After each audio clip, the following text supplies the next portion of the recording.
আসসালামু আলাইকুম, সবাইকে স্বাগতম। প্রিয় দর্শক, স্বাগতম আমাদের আজকের বিশেষ পর্বে।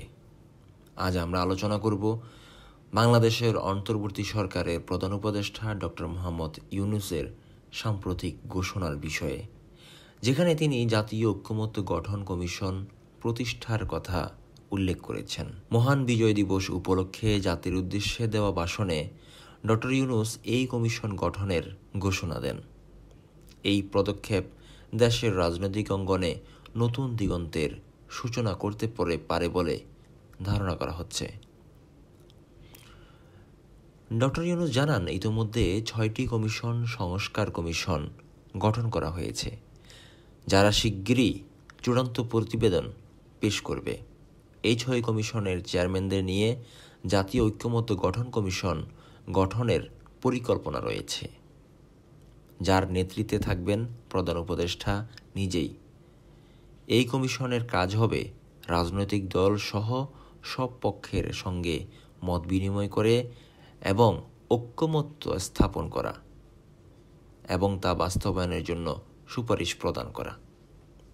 প্রধান উপদেষ্টা আরও জানান, প্রধান সংস্কারগুলো সম্পন্ন করে রাজনৈতিক আয়োজনের ব্যাপারে বারবার আবেদন জানানো হয়েছে। নির্বাচন 2025 সালের শেষ দিকে 2026 সালের প্রথমার্ধের মধ্যে হতে পারে। গুম সংক্রান্ত প্রতিবেদন নিয়ে ডক্টর মোহাম্মদ ইউনূস উল্লেখ করেন, গুম সংক্রান্ত তদন্ত কমিশনের প্রতিবেদনে মানুষের প্রতি মানুষের নৃশংসতার বিবরণ রয়েছে, যা আমাদের মানবিক মূল্যবোধকে প্রশ্নবিদ্ধ করে। এছাড়া অর্থনৈতিক পরিস্থিতি নিয়ে শ্বেতপত্র কমিটির প্রতিবেদন পড়ে দেশের মানুষ হতভম্ব হয়ে গেছে। রাজনৈতিক প্রতিক্রিয়া সম্পর্কে আমরা জানতে পারি,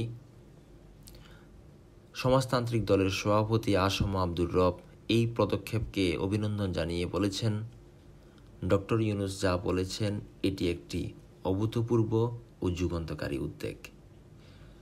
জাতীয় ঐক্যমত্য গঠন কমিশনের কার্যক্রম দেশের রাজনৈতিক স্থিতিশীলতা ও গণতান্ত্রিক প্রক্রিয়ায় গুরুত্বপূর্ণ ভূমিকা পালন করবে বলে আমরা আশা করি।